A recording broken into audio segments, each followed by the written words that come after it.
Yung, for example, yung hinihingihan ka lang ng mga CCTV footages na sana, hindi naman natin alam kung makakatulong o hindi, pero anong kinilos mo ron? Tulad nito, si Chairman Freeman, kailangan natin yung CCTV footage sa isang crime na makakatulong mag-solve dun sa crime. Kakasuhan natin siya, makukulong siya. Ngayon, walang CCTV, walang pakinabang ating mga otoridad sa investigasyon. Dalawa yon, nagsisinungaling ka, napaka-inutil mo. Di ba tama ko? It's either inutil ka kasi hindi mo ginawa yung trabaho mo or nagsisinungaling ka sa amin dito. Alin dun sa dalawa? Ako, all of the above.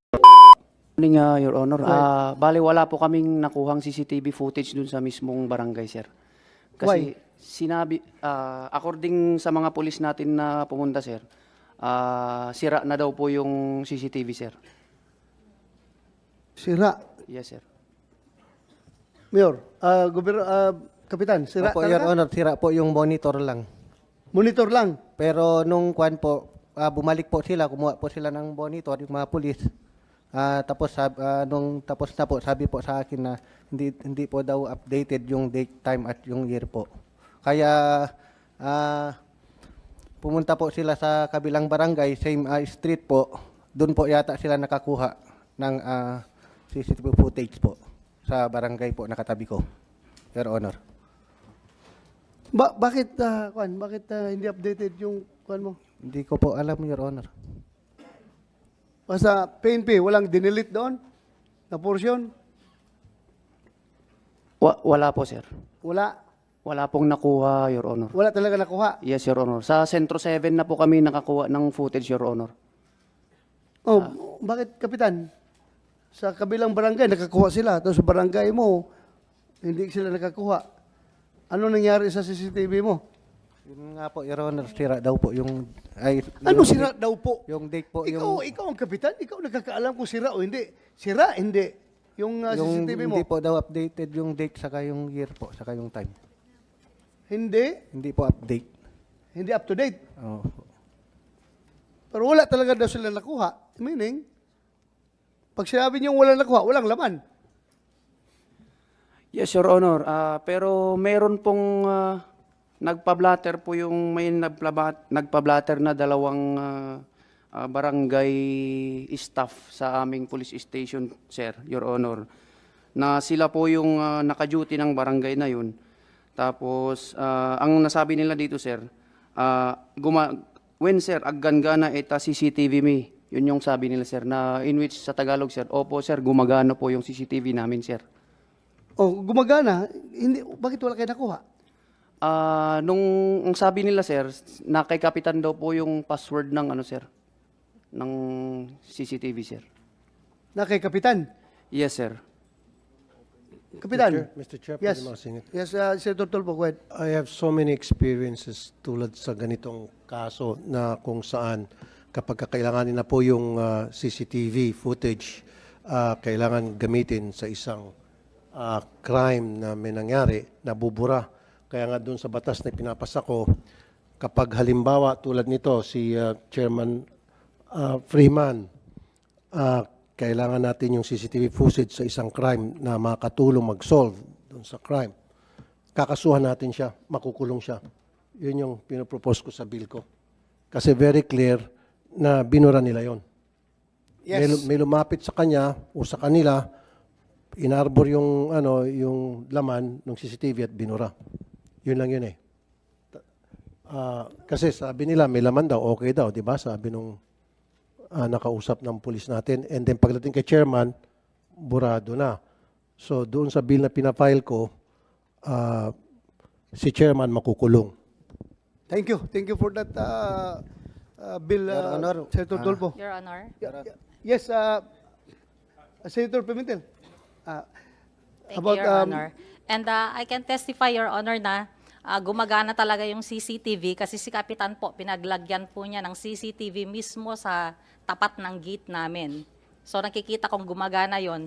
So ngayon po, nung nangyari po yung krimen na yon, nagsuspecha na po ako na intentionally talaga nilagay yung CCTV sa tapat ng aming gate para mamanmanan ang lahat ng galaw ni Vice.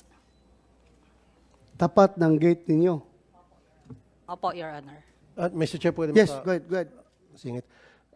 Chairman Freeman, willing ka ba mag-undergo ng polygraph test na wala kang ginawang magic sa CCTV footage? Yes or no? No, Your Honor.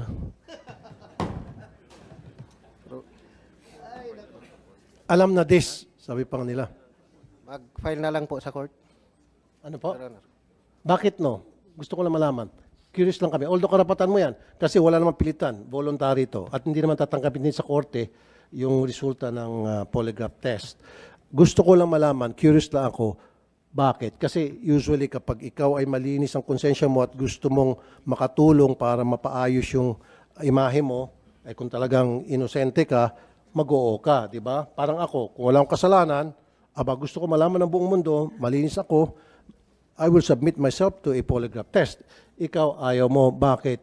At kailangan pang bumulong ang iyong abogado. Proper proceeding na lang po, Your Honor. Ano po? Proper proceeding na lang po, Your Ano Honor. po? Proper? Proper proceeding na lang po, Your Honor. Proper proceeding? Proper proceeding naman to. Senate hearing to. Ano mo ibig sabihin? This is an improper proceeding? Sa proper proceeding ka na lang? Ayan na. Sa court lang po, pwede mag-determine ng guilt ko po. Hindi, kasi Chairman, yeah, I know. Sabi ko sa kanina, voluntary ito. At yung resulta ng polygraph test, hindi tinatanggap sa korte. Nagets mo? Now, kung gusto mo maklear yung pangalan mo, makatulong itong polygraph test. This will clear you kung talagang inosente ka. Kasi dun sa polygraph test, malalaman kung ikaw ay nagsisinungaling o hindi.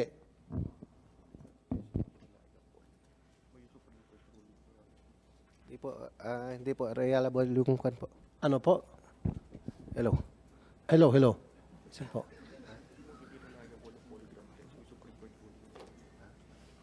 Bulong Pamor. Hindi po reliable yung kwan, yung Hindi reliable. Your Honor. Ginagamit ito ng different authorities natin. Ginagamit ito ng NBI, PNP, FBI, CIA, ginagamit ito. So how can you say na it's not reliable? Sino ka ba para sabihin hindi reliable? Samantalang itong mga malalaking ahensya ng pamahalaan dito sa Pilipinas, maging sa abroad, Europe, US, ginagamit ito. Tapos ngayon, ikaw sasabihin mo, hindi reliable. Who are you to say that? Hindi po acceptable ng Supreme Court, Your Honor. Sinabi ko na nga sa'yo, hindi acceptable sa korte. Oo nga. Pero yung reliability, it's not for you to say that. Because you're not an expert. Pero I'm telling you, sa ibang bansa, nag-rely sila sa kanilang pag-iimbestiga para to ferry out the truth. Sabi ko na sa iyo, alam mo yung FBI, Federal Bureau of Investigation, ginagamit to ng FBI. Maging yung CIA, ginagamit to, Central Intelligence Agency. Sa Europe, ginagamit to. Law enforcement sa iba't ibang bansa, ginagamit to. Sa Japan, ginagamit to. Pag sa screening process, para bago ikaw ay maging pulis, dumadaan ka sa tinatawag na polygraph test doon sa mga recruits sa Japan. So, now you're saying na hindi reliable, sino ka? Kasi dito malalaman, Mr. Freeman, kapag ikaw ay sinalang sa polygraph test at inabot ka ng nervyos dahil meron ka kinakatakutan, doon malalaman na ikaw ay nagsisinungaling o hindi. Anyway, Yes. so hindi ka papayag? Ayaw? Hindi po, Your Honor. Okay. Okay. Mr. Chairman, Yes, go ahead, Senator, Senator Pimentel. Abang kausap na natin si Barangay Captain Brian Freeman. Ano po yung barangay nyo, Kapitan? Barangay Kay Centro 6 po, Your Honor. Centro 6 yan, ang Apari. Okay. Si Vice Mayor Alameda ay residente ng barangay. Meron pa bang sa 6 na namatay in addition to the Vice Mayor na taga barangay niyo po, Centro 6? Wala na, Your Honor. Wala na si Vice Mayor. So, yung namatayan ka ng high profile constituent mo, resident mo, vice mayor nyo pa. So, gusto mo sigurong masolve itong krimen na to, Kapitan? Yes, Your Honor. Siyempre, ganyan dapat ang attitude. Namatayan ka as a kapitan ano na mga kilos mo para nakita natin na gusto mong masolve itong krimen na ito? Pakiulit nga po, Your Honor. Ikaw, barangay captain ka, namatayan ka na isang residente, ambush ba? 6 ang patay, isa doon, residente mo, constituent mo. Kapitbahay ba? Kapitbahay mo. High profile yung pagkapatay. Ano pa, opisyalis pa ng bayan mo, mataas pa sa'yo, Vice Mayor. Siyempre, sabi mo, gusto niyo ito masolve, di ba? Ano na yung mga acts of cooperation mo na masasabi mo na nagpapakitang gusto mo masolusyonan itong krimen na ito? Willing po ako mag-participate sa court po, Your Honor. Pero yung, for example, yung hinihingihan ka lang ng mga CCTV footages na sana, hindi naman natin alam kung makakatulong o hindi, pero anong kinilos mo ron? Yung napakasimpleng request na yon, nagpakita ka ba ng kooperasyon mo?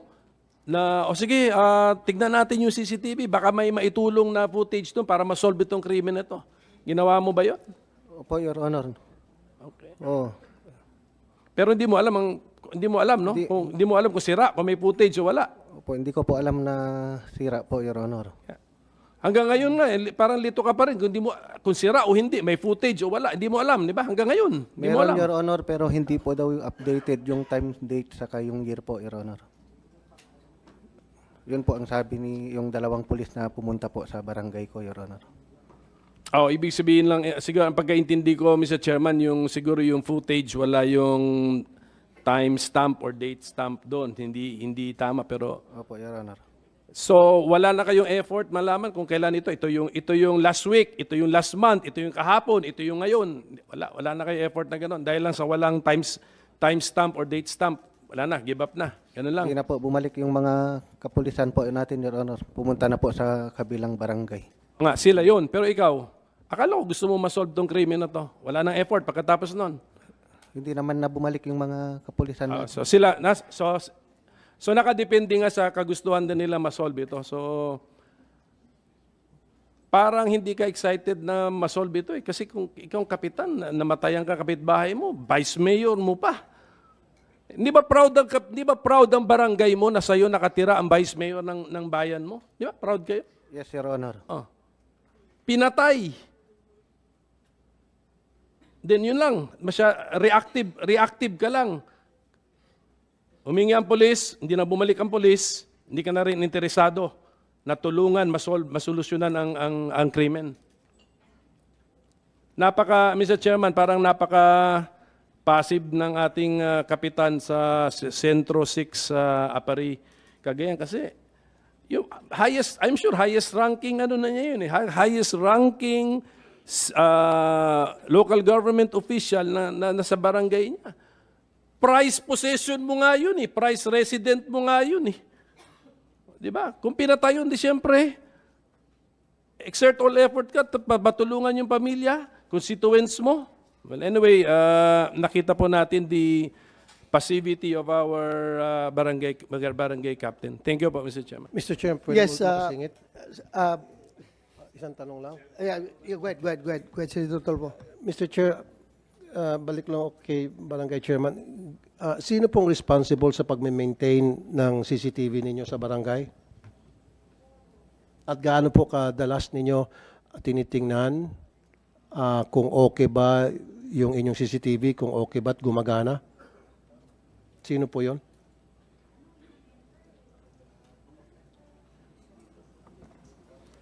Pag may nagpapa-review po yung CCTV. Hindi sir, yung tanong ko lang sagutin nyo. Sino po yung taong responsable sa pag-maintain ng CCTV para siguraduhin na maayos ang andar noon, na hindi sira, na hindi pumapalya? Sino yun?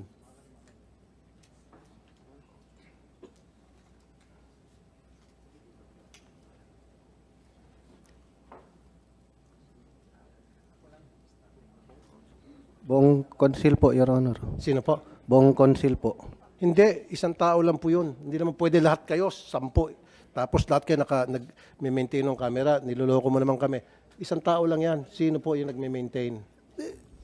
Senator Tulfo, the mere fact that sinabi ng police na may hawak ng password nung CCTV niya, si Kapitan, so siya lang ang magtitinker-tinker nung system na yan.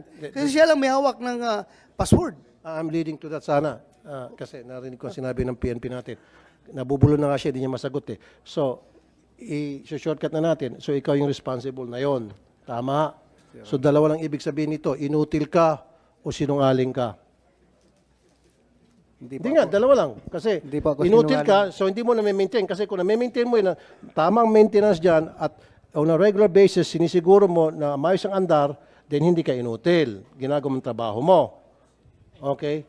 So, ngayon, walang CCTV, walang pakinabang ating mga otoridad sa investigasyon. Dalawa yon. Nagsisinungaling ka, napaka-inutil mo. Alin doon? Isa lang pipiliin mo. Or gusto mo bumulong ulit sa, abogado? Sige, Wala po doon, anong Your gusto mong tawagin kita? Inutil o sinungaling? Wala po doon, Your Honor. Hindi, isa nga lang. Last na. Di ba tama ko? It's either inutil ka kasi hindi mo ginawa yung trabaho mo or nagsisinungaling ka sa amin dito. Alin dun sa dalawa? Ako, all of the above.